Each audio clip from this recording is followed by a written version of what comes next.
Welcome, everybody, to another episode of Part 2, The Sequel Continued. A podcast where we watch movies with some friends, discuss them, and think up a sequel that could possibly be better. I would say almost definitely. I am your roommate, Roger. I'm your roommate, Xavier. And this week we have a returning roommate. Go ahead and introduce yourself. Hi, everyone. I'm Casey, our Barbarian on many various things. Let's see. Right before the podcast, you were saying that you got some new toys, or maybe some software that you were playing with. Oh yes, I've been tweaking things with my system here since we last did a recording. I've acquired some Christmas presents, some streaming equipment, new camera, Stream Deck, and some of that included some software that allows me to tweak my audio. That's awesome. I should get a Stream Deck. I'm not going to, but I should. So as Xavier said, so nice in his little bit, we do we watch movies. We watch movies and we create sequels to them. This week we watched a movie that's been on our radar for a minute now. Xavier, go ahead and explain what that is. So this week we watched Deadly Descent, otherwise known as Yeti, a 2013 action horror film about a group of uncharming, unskilled, middle school-aged Iraq veterans who go to rescue their friend who goes missing in the Alpine Mountains, who's on his own mission to find and kill a Yeti. Yes. Yes, all of that is true. Oh my god. We have a lot to cover. We have a lot to go over. So we're going to jump right into it. We don't need to dawdle any more than this. I will say, before we get started on the question, spoiler alert, for anyone who is interested in maybe watching Deadly Descent, I recommend you pause this podcast right here, go watch that movie, and the second the credits start rolling, you can press play on the podcast and be all caught up with us. And as usual, question number 1 is, name all the characters that you remember. You could both work together on this one. Oh my god. I only remember 2 characters. That's Brian. Oh, I'm sorry, Okay. 3. Brian, because they keep shouting, they keep talking about how he goes missing. Nina, his sister, his younger sister, who kind of formulates this plan to go save him, and then her love interest, the pedophile, Rick. And the only reason I remember Rick, the name, is because at one point a character says his name in a way that sounds like a line straight out of Rick and Morty, and it made me laugh. So, Rick! Yeah, it's the only reason why I remember any of those 3 names. Okay, Casey? Okay. Now, Casey, you're one of our rare guests that actually takes notes, so you might have more on this. Yeah. I might. You'd think that. I didn't write down the names. Okay.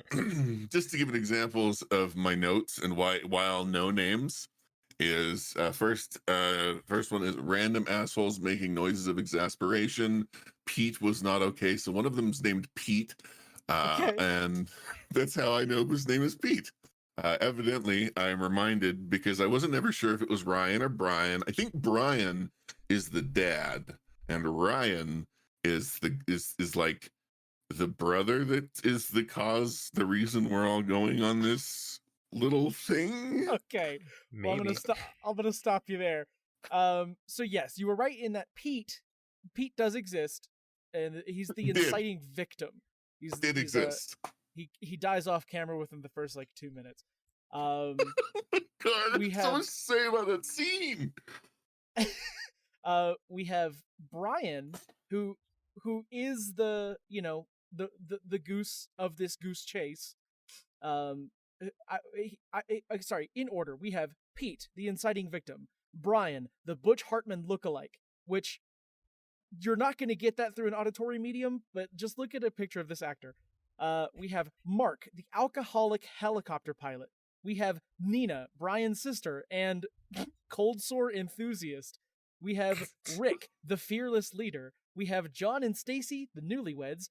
We have Erlander, who is also there for some reason. We have Vera, the ventriloquist bartender. We have Bill and Ronnie, the Rescue Rangers. We have Wayne, the Watchtower Man, who is also Mark's boss, and we have obviously the Yeti. What I wrote down was Abalonial Snurman because I was watching a movie and typing at the same time. Hold on. I just want a quick note. So the one thing that caught me off guard about this movie is how all of the main characters look like they're 12, but they're all like Iraq veterans.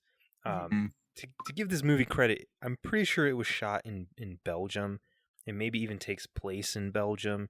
So I'm sure all of these people are European, and their military looks a lot younger than like the U.S. military.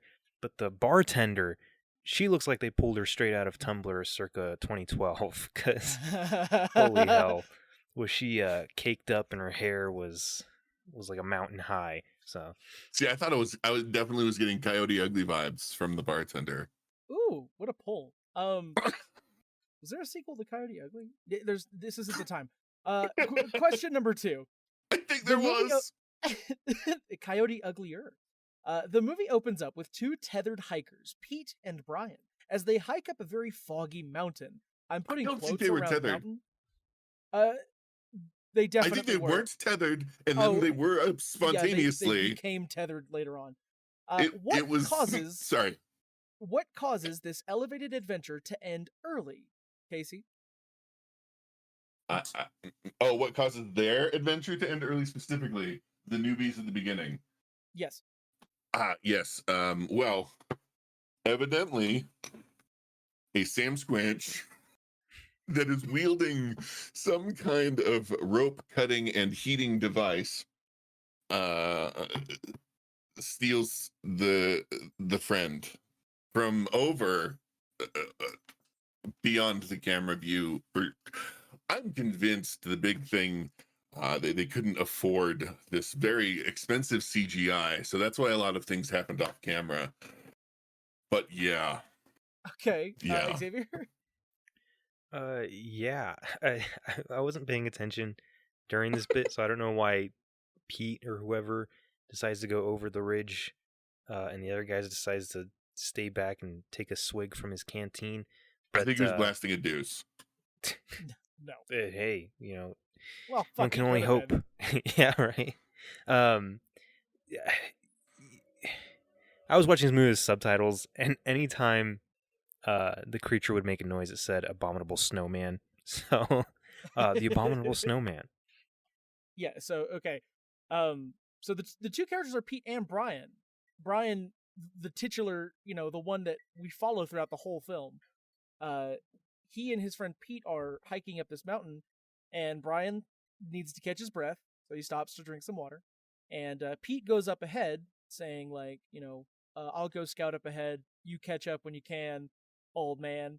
And he goes over this like rocked ledge, and then the tether between the 2 of them gets pulled taut really quickly, and then it goes loose. And as Brian pulls the rope back, he finds that this not even frayed rope has like, I guess, blood on it. And as he looks back up onto the ledge, we get a small glimpse of what I guess we're calling a Yeti. So, Well, I mean, it jumps at him, doesn't it? No. And then it cuts to black. No. No. Huh. It just roars. And he I thought gasps, maybe?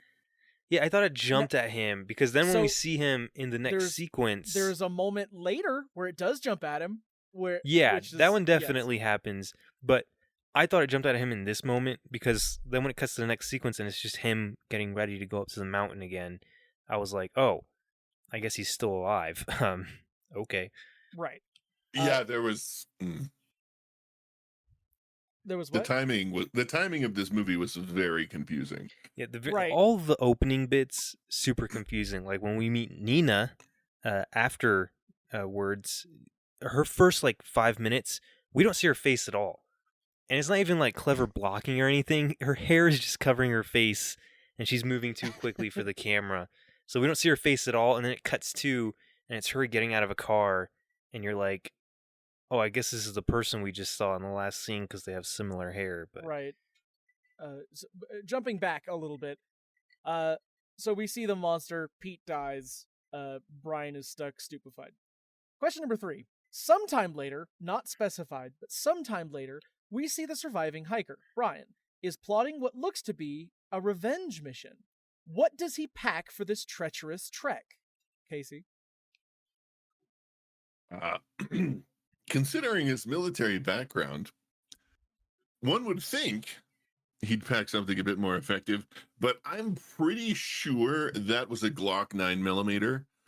It may have been an MMP, and it may have been a 45. It may not have been a 9mm. I think in my notes I put 10mm, just because that's what would make logical sense to me. If you're only bringing a handgun, you better bring a 10mm.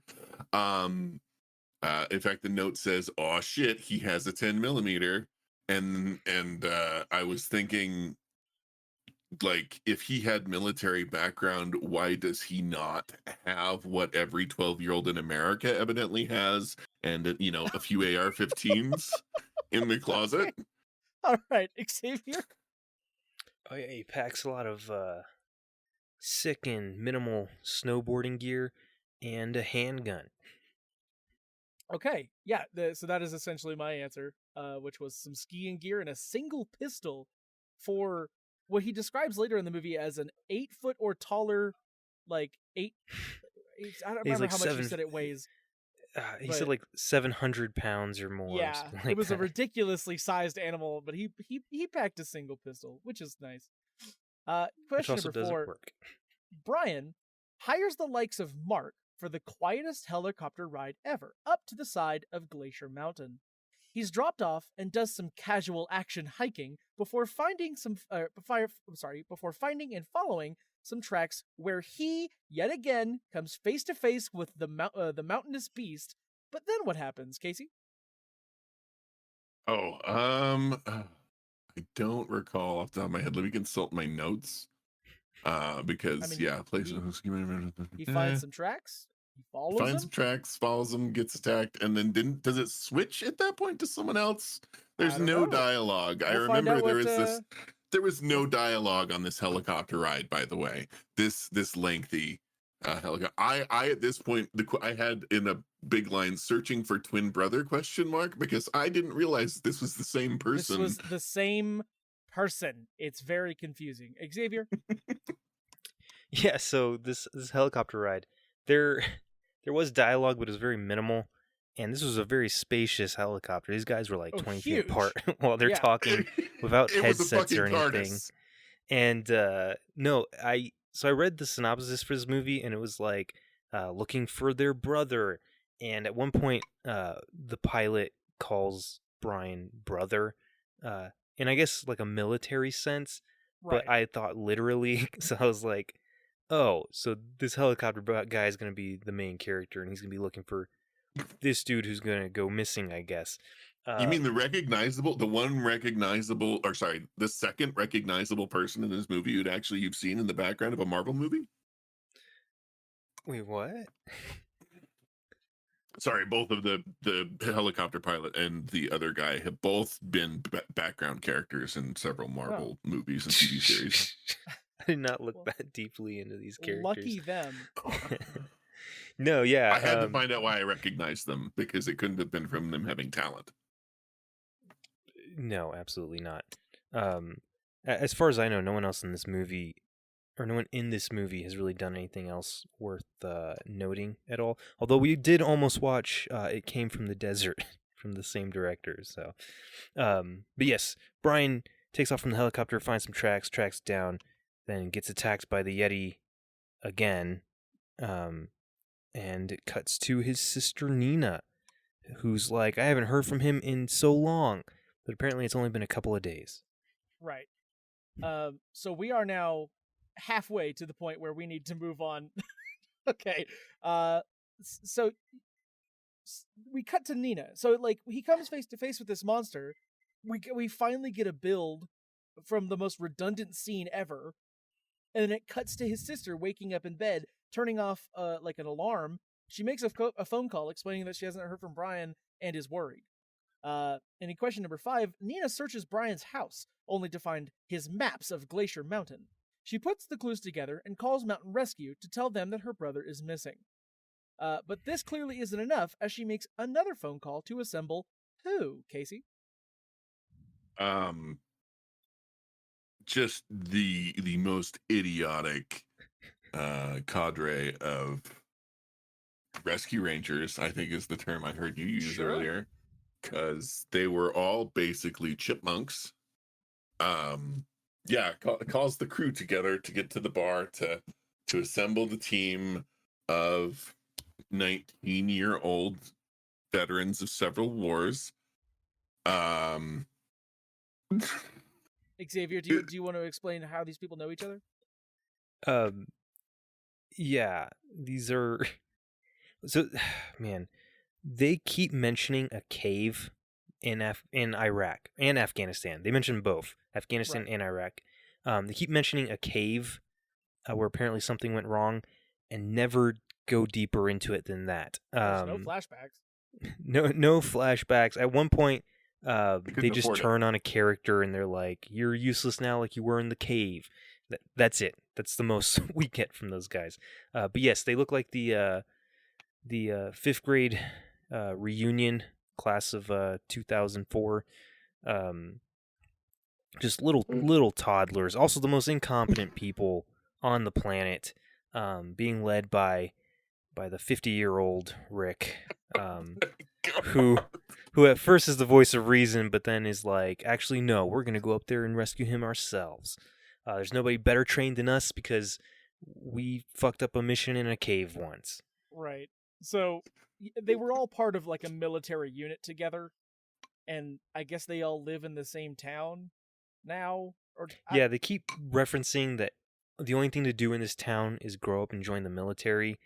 And at one point, I think Rick literally says, we all grew up together and went to war together. Even though, again, Rick looks 20 years older than everyone else in this movie. Moving on to question 6. While the 6 would-be heroes meet up at a ski bar, where the bartender is definitely using her real voice, Mountain Rescue is busy doing what, Casey? It actually says ski bar. Yeah, it's like a name, okay.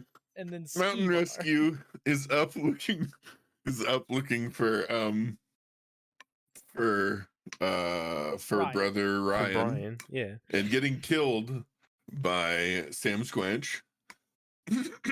Yeah, Sam kills them. Okay, Xavier. Yeah, they're busy getting picked off by the Yeti, or again, as the subtitles call it, the Abominable Snowman, which I think is a regional thing. Sure. Like I said, this is a European flick. I think they call it the Abominable Snowman over there, and Yeti is for like the Himalayan mountains. That would be correct. Yes. Yeah. But yeah, they're busy just shredding that mountainside, going too fast to actually look for any real clues, and then getting murked. Yeah. Oh my! I just remembered. Really funny. A lot of this film could be mistaken for like X Games material. It was Cheech and Chong. That's who the search and rescue people. That's who it was. I remember now. You remember their names? No, I just remember like, wow, these guys are way too high to be search and rescue. Oh, I was like, they definitely looked like they showed up to do another movie where they were going to be criminals, and then these people were like, no, go ahead and put on these search and rescue outfits, and you know how to snowboard, right? Yeah, let's go do that and get busy dying. Question number 7. At the loss of these two brave young men, the search is called off, leading to our group to slap their knees and agree to go after Brian themselves. What kind of kooky mishaps do they get into once they're dropped off by Mark? Both of you can work together on this because there's a few things. Okay. Oh, well, Rick mispronounces avalanche several times. Avalanche. Avalanche? Krabos. Oh man, yeah. They changed accents so many times throughout this movie. I don't know if it was dubbed or if it was the actors themselves, like working off of different dialects. It was just so off-putting. Fucking pick one. Specifically, the helicopter pilot was terrible Yeah, about he was going through it, flopping huh? around from different regions. I could not pinpoint where he's from. I think I looked it up, and he's like from South Africa, maybe. Oh, I don't I know. wasn't expecting that. Well, all we know is that the bartender definitely wasn't American. So No. mhm. Okay, so yeah, let's consult. I do recall that there was a lot of comments about how the storms had covered up all of the tracks as they were doing a lot of skiing and snowboarding over very clear tracks. yeah, Um, exactly. They couldn't afford to cover up those tracks again for several days. these mountains that they were in, evidently, all of them were below the tree line. So interesting. It seemed to be filmed in the foothills near my house. Most of it. But I actually, it was on location somewhere in Europe, as was Yeah, mentioned. it was in Belgium in the Alpine Mountains, I think they said. So Yeah. But they could only afford to get everyone actually about 20 feet up the mountain. I think every single shot of them like going down mountain on their skis and snowboards was the same exact section of mountain, because I think every single character at least once jumps over the same little ridge just from a different angle. Right. That happens a couple times. Yeah, first it was Almost the a rescue humorous guys. extent. Yeah. And then everyone else. And then and at the if end you the Yeti does it. if you look at My note about their adventures, just because you specifically asked about what their adventures they get into.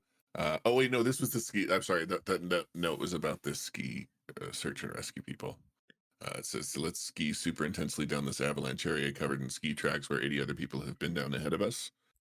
And then when the guy was attacked by the Sasquatch, when he was struck, he rolled an additional 5 times more than his Oh yeah, momentum that's should right. have He allowed did. him. I Oh, had to yeah. point that out. Okay, sorry. You could see him like forcing the rolls. Okay. I think so our much. main characters, they just they're like, we shouldn't cause an avalanche, and then they cause an avalanche, and then one of the guys gets knocked into a crevasse, and Okay. Yes. yeah. So Yep. in And none of order, them I with have military training know how to make a litter, by the way. None of these people know all how they to had were make a litter. skis. We'll get to that. But in order, I have Erlander is going through some kind of altitude sickness. They learned that yelling is a no-no in an avalanche zone. More extreme snow sports footage, and then at the end I have avalanche. So they do cause an avalanche, which they get buried in. But one of Yeah. them, John specifically, the newlywed, the husband of the newlyweds, gets pulled by the snow into a Yep. crevasse, which leads us to question 8. Yeah. Rick repels his way down a cliff face to find John, who is alive but badly injured. This causes issues for them, both physically and technically. What are those issues, Casey? Not enough. They clearly did not pack enough biners. And it took him an hour to rappel those 5 feet to get to this person who had It was both not a a long way down. severe, but he did have a severe concussion, which was not a big deal. Or the severe concussion was a big deal, but he coughed up a tiny amount of blood. To me, it looked like he coughed up about a half gallon, but that's nothing. Considering these folks have taken survival courses, none of these seem to have any clue. Have no grace under pressure. Thing is showing me an okay, sorry. Xavier, do you have the technical reason why this is bad? Like what happened? No, I don't think I was paying attention that much. But they do have to go back downhill to be able to get him to like a safe zone. Yeah. Which is going to put like hours on their mission, and also take them further away from Brian. Right. Yeah. So the answer I have here is John's left leg is broken with a deep laceration. He's coughing up a little blood, and he's got a concussion from hell. Also, and their sat phone's fucked. Yeah, there we go. The only sat phone between the 6 people that went down there was in John's backpack, and that is now missing. Ah, yes. So, I think there actually was a small cutscene of the Yeti stealing the backpack. oh really? I do remember there was a Was scene there? of like the Look- Yeti like flashing across the screen real This is quick, and like I an was like, episode of why the fuck did Scooby-Doo. they show that? But it may have been stealing the backpack. Now it's canonical. No one challenged that. All right. So, question number 9. Their new plan is to make it to like a halfway point up this mountain, I guess they're calling it, to a place called Skinner's before a big storm hits. So they put John Skinner's on a halfway. quote litter to continue down the mountain. This is interrupted by what, Casey? A surprise Yeti attack. Surprisingly, no, not Okay. Yeti. Sorry. Abominable snowman. All right. I think is that what we were going with? This was Hey, after this they were movie- discussing how they wanted to. John and what's her name wanted to grow old and die together and have babies, and they in fact were not going to re-enlist. The whole subplot between this married couple is that the guy wants to settle down and have kids, but the woman wants to continue having adventures in the military and re-enlist and all that stuff. But once he gets hurt, she's like, "No, I want to grow old with you," and so on and so forth. Something that later down the road is played back in memory form. Oh, yeah, because they did that. she didn't I have forgot very about the many flashback. interesting lines. But yeah, that's when the fucking Yeti jumps down, starts attacking them, and John explicitly yells, "Come and take me," and it sure Yes. does. And it did. What? My notes were in this time as they were talking about John, I want to grow old with you and have your babies. My note was they are both going to die. It's just prophetic. And then at this point is when the alcoholic fell off the wagon. I think that we should point that out because there are 50 million subplots going on here that we haven't covered. Why would only one of them be pulling the litter? And then it was at this point that I remembered that they were actually looking for Ryan because it was so far away from the actual topic of the movie. They were attacked by the Yeti, and I didn't even see that it took it. I wasn't sure that they took it until later on when she was mourning. It doesn't show. He's like, "Come and take me," and it looks like he's about to fight it. And then this thing just runs up the mountain, and John is just gone. We're like, "Oh, I guess he did take him. All right." Okay, I'm just glad I didn't stroke out for that because I was worried that was a thing. So while there are No, a it lot of was just- subplots and things that we aren't talking about, it's because right now we have 1 minute to get through 5 questions. Sorry. No, it's fine. No, it's cool. Yeah. So the monster attacks from above. He takes the injured John. It is implied that he dies. Stacy is obviously upset about this. Question number 10. Without the dead weight of John slowing them down, they make it to the rec center building that they call Skinner's. What do they find inside, Casey? Grenades, explosives, gas. Hold on, wait, stop. No. What do they find inside? And What's the first thing they find? Yeah, sorry. Ryan, the one who find they were looking Brian. His Brian. name is Brian. for. It's Ryan. I swear to God, they call him Ryan half the time. well, if you're going with Brother Ryan, it kind of does just turn into Brian, doesn't it?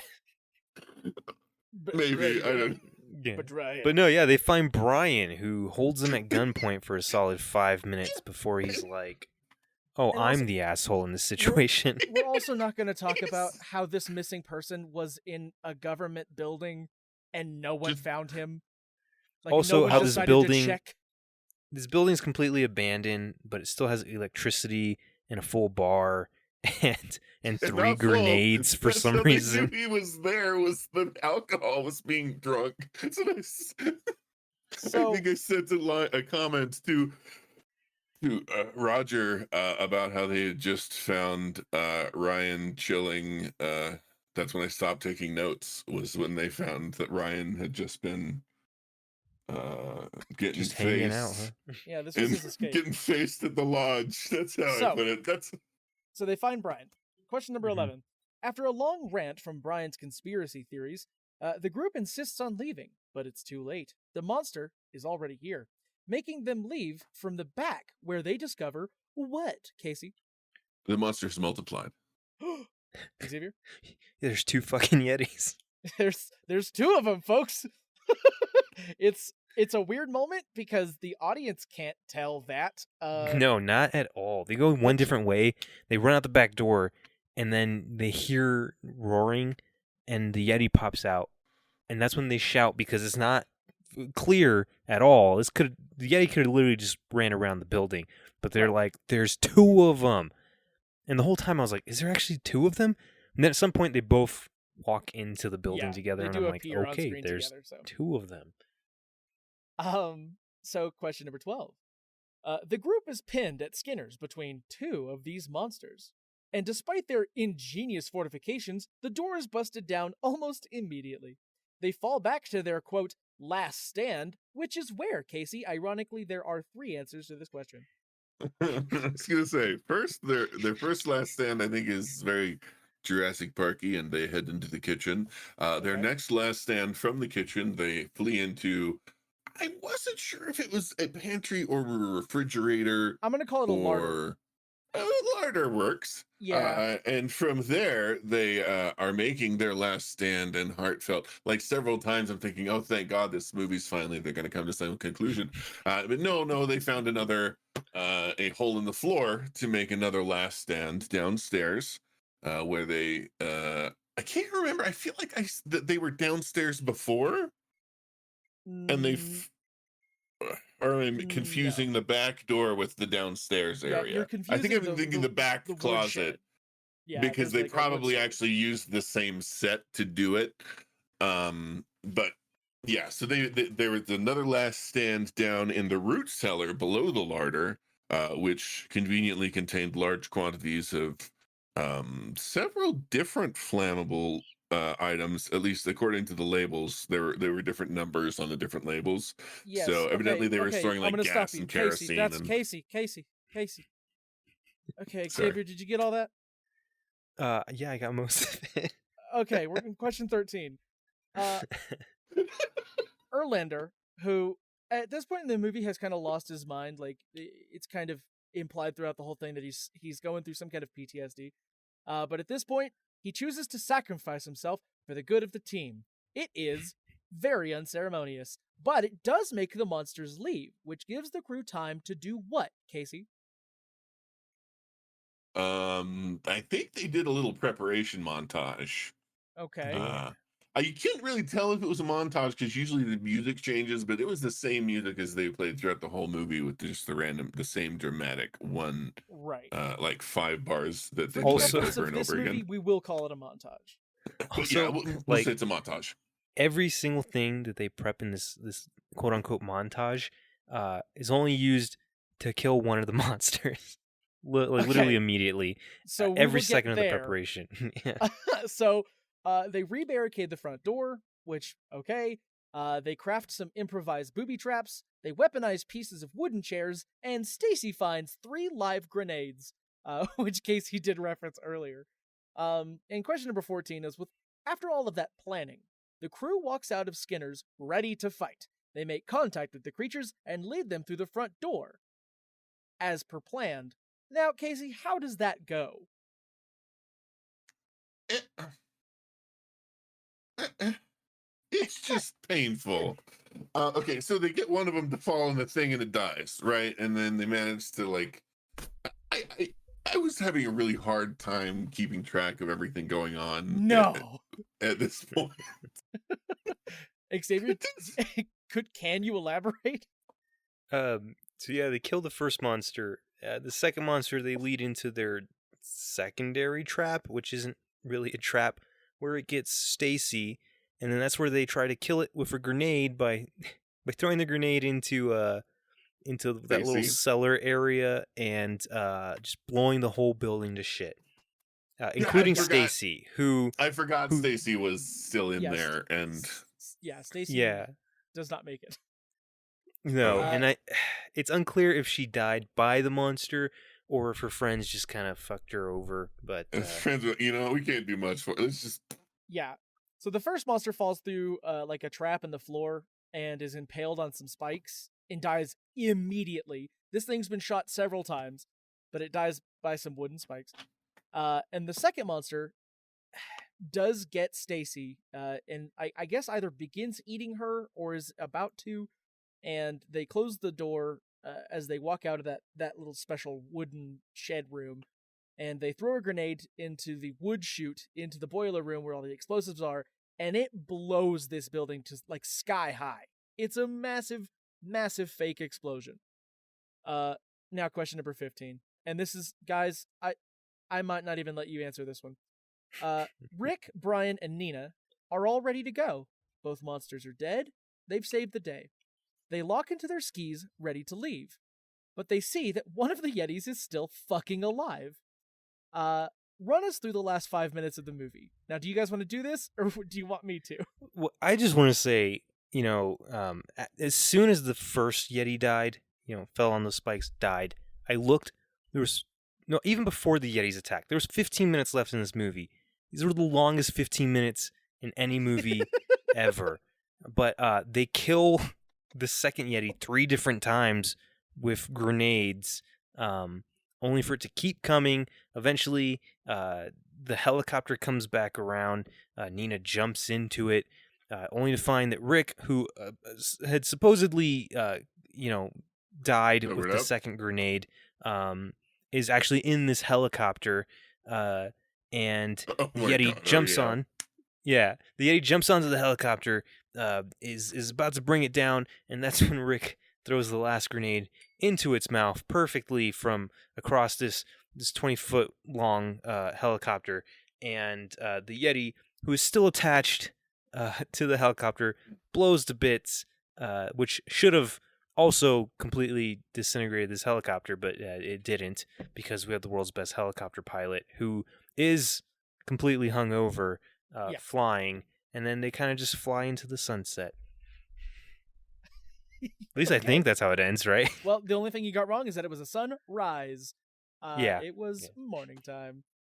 The coolest thing about this movie is that a snowboarder jumped off of a natural ramp into a helicopter, and it was the most boring version of what I just said. Like, it was such a radical It's also, idea. we should let everyone listening know, every single helicopter in this movie is fully CGI. Fully CGI. The exterior of it and the interior. And a TARDIS. Like, Yes, if they were going to it's a massive on the CGI inside.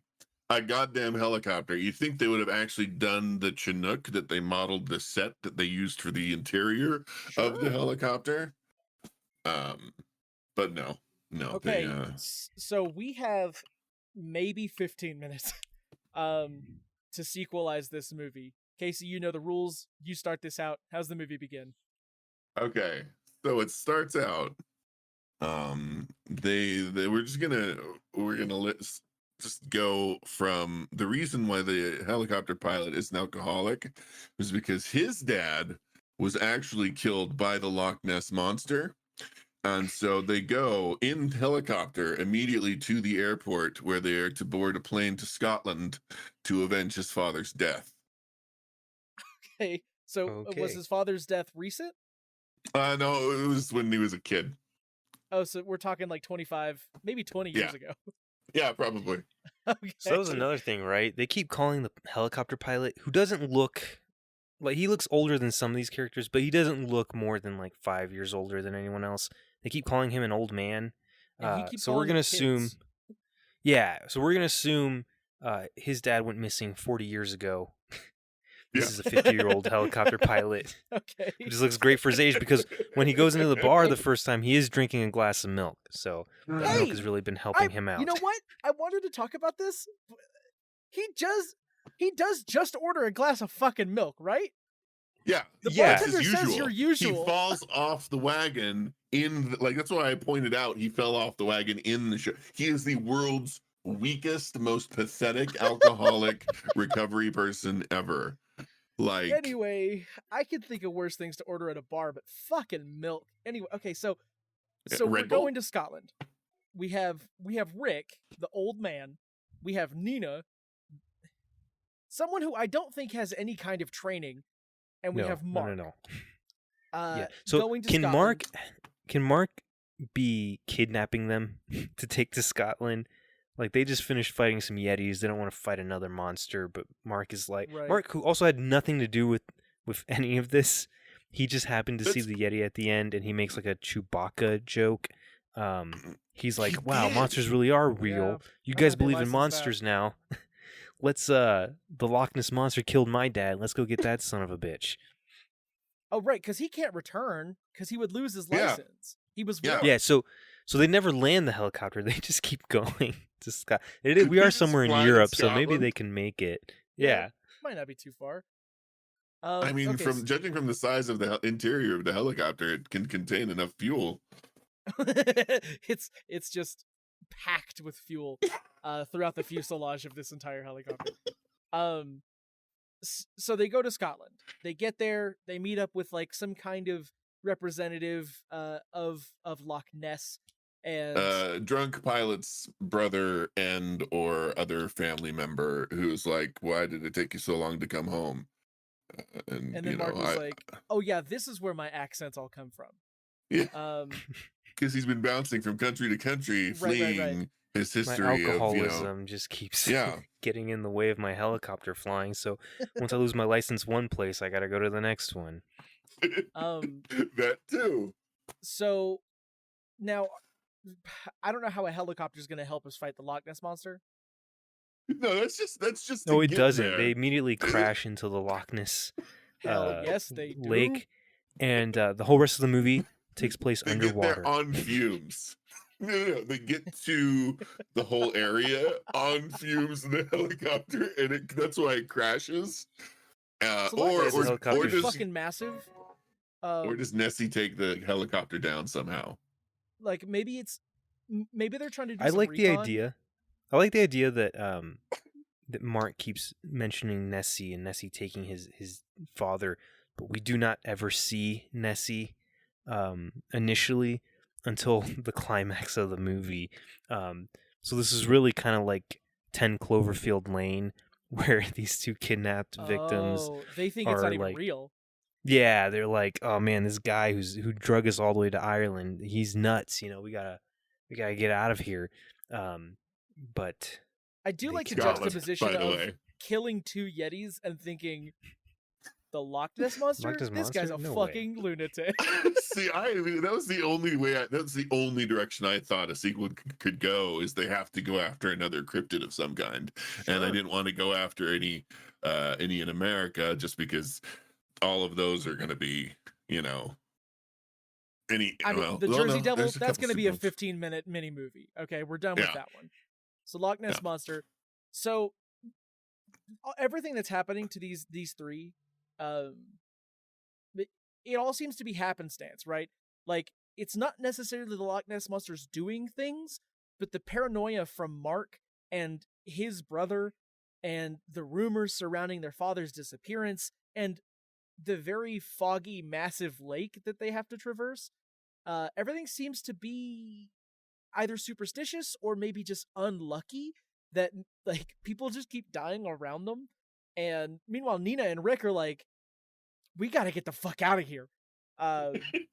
And I guess See, maybe I was to thinking that humor they were Mark- going to be like all for it because the pilot saves their life, and so they were going to be like, "Yeah, let's go do your thing now." Yeah, It's no, like they mission are at the number beginning. 2.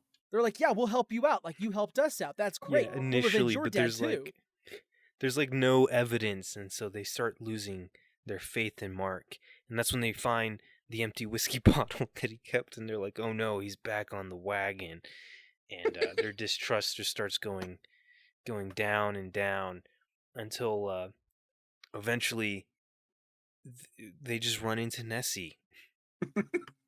Now, when you say run into Nessie, Like at the mall? like physically? Yeah, like they just like the whole movie they're lost in this foggy Yes, little lake. yes, yes. And then in this intense sequence, Perfect. there's this intense sequence where they're like trying to escape from Mark, and they're just wandering, but they're lost, and they get divided, and Rick and Nina are calling out for each other, and then they just bump into this big, slick, look like giant eel textured thing, and they're like, "What the fuck is this?" And then that's when they hear the low cry of Nessie, who is about like 40 feet long. So Can I it- say, when you said when they hear, I thought you were gonna say when they hear Mark's father from the inside of Nessie. Like, there could be like a whole Pinocchio sequence where they get swallowed yes. and they meet Mark's dad. And he's got a little campfire in there. And they're like, no, you don't understand. It's just a repeat of the scene at the on the mountain where they run into the guy who's been chilling in the ski lodge the whole time. He's Nessie been chilling is the in ski Nessie. lodge. Yeah, this guy's like, hey, this isn't that bad. No rent, all the fish I can eat. Yeah, Like, I'm living the life in here. So, but they find Nessie, and Mark's kind of bloodthirst for Nessie becomes the real issue, and now they have to stop Mark from killing this majestic creature, and they just fuck Mark up. Oh, they just kill Mark, huh? Wait. Casey, this is what you were expecting, huh? It's not the direction I was going. Subversion. I was thinking this is gonna be like a whole, what were the shows like the giant crocodile, Placid Lake 1 through 7, or Lake Placid? Lake Placid. Yeah, I was going for more of that kind of thing where it's just there's a continuous. These people are slowly getting eaten by assorted cryptids.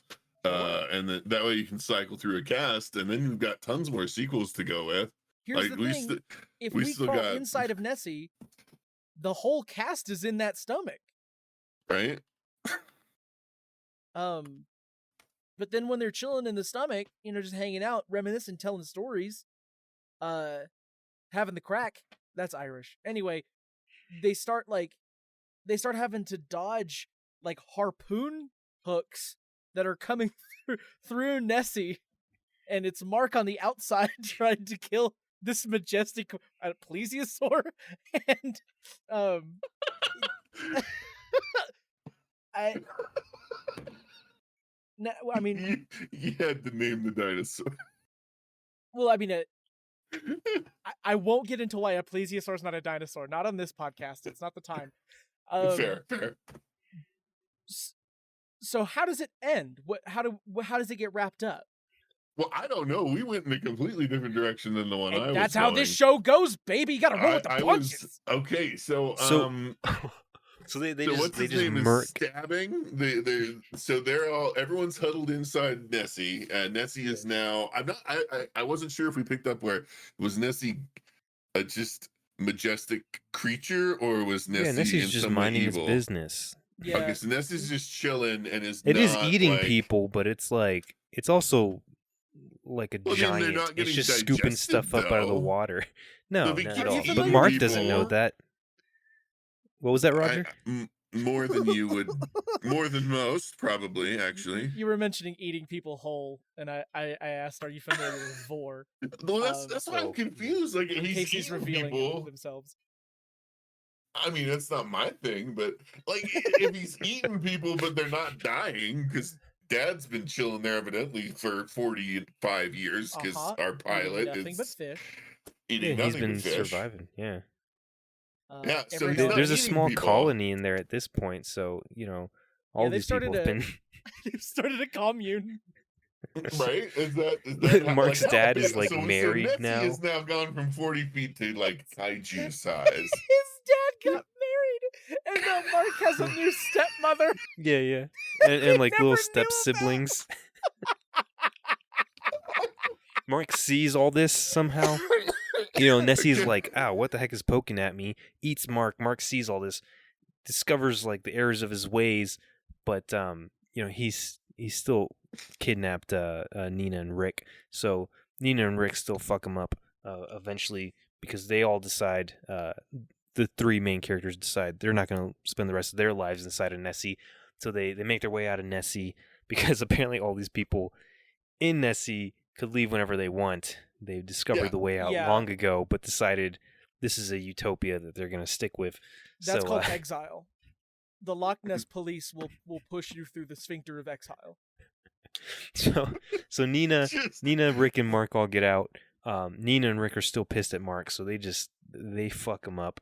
And then that's when the fog clears, much like the ending to The Mist. Oh, The Mist, and yeah. They're surrounded by police and military, and they're like, you guys have been causing a fucking ruckus, but they just see Mark all beaten and bloody, and so they arrest Rick and Nina. Nina and Rick, yeah. Yeah, and then we go through a short little trial where they're convicted for attempted manslaughter, and Rick gets some additional time for pedophilia. But that has to last like a strong 30 minutes. That whole sequence? Yeah, all of that has to last way too long. Well, it's only going to be 15 minutes, but it's going to feel like an eternity. Casey? Oh, you're laughing. So confused. Every now and then your name will light up on Discord, and I'm like, oh, Casey has something to say. No, I just usually I'm laughing or I have no clue what's going on anymore. I have been lost. That's my job on this podcast. You painted the base of this canvas, and Xavier has Jackson Pollocked the rest of the art. Yeah, I throw a wrench into it, and and that's what makes a good sequel. Yeah. Have you ever heard? You can't have a sequel without someone in the executive level sticking their fingers into it and ruining it. Have you ever heard of an artist as Beksinski? Beksinski? That guy? Beksinski, I think, maybe. No, why? Zadislav Beksinski. Because that's what I was thinking more than Jackson Pollock. Oh, this stuff is cool, though. Sorry, I'm looking at it right now. Okay, so he's got some awesome shit, but yeah, it's like with like we were going in a very. I'm very confused. That's why I was like, wait a minute, where the fuck are we going? Well, all I know is that this is just going to be much, much, much more fun for Xavier to make a poster out of. So, it's just going to be a bunch of fog. And like a silhouette of Nessie and like a crashed helicopter into a lake. And a lot of whiskey bottles. Just so much whiskey. Yeah. That is one thing they one of the reasons why they are so suspicious of Pilot, whose name I forget, is because they were going to Scotland. He stopped at a distillery and he's just drinking his way through this whole process to find Nessie because that's how he connects with. I don't know. That's how he enters his trance to find things. I don't. No, that's good because the actor who plays Mark had to act drunk in a scene of the original movie. And it was so terrible. Did such a good job. Yeah. No. Yeah. So he gets to gets to act drunk more of this him, whole movie. I want more of him drunk. Yeah. Okay. So I think we did it. We got to name this thing though. Just Nessie. Well, so the first movie was the original Deadly Descent. Well, yeah, it's originally called Yeti, but then they put Deadly Descent, the Abominable Snowman or some shit like that. So we have to think of something along the lines of Deadly Descent. What do you do in a lake? I mean, it's still Deadly Descent 2, Nessie. Depths of Nessie. What? How about Bombastic Buoyancy?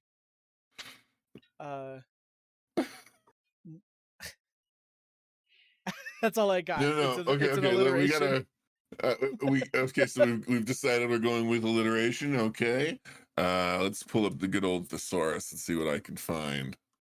How about Deadly Ascent out of the Loch Ness? That makes sense in more than one way. Yeah. Okay. Can you give me something like Deadly but starts with an A? That's what I'm looking for right now. Synonyms. Asinine. Asleep? No. Demised. That's a fun one, but that's not what we're looking for. Demised descent. No, that wouldn't work. You're going for another one. Would be cadaver, corpse. How about just a Deadly Ascent?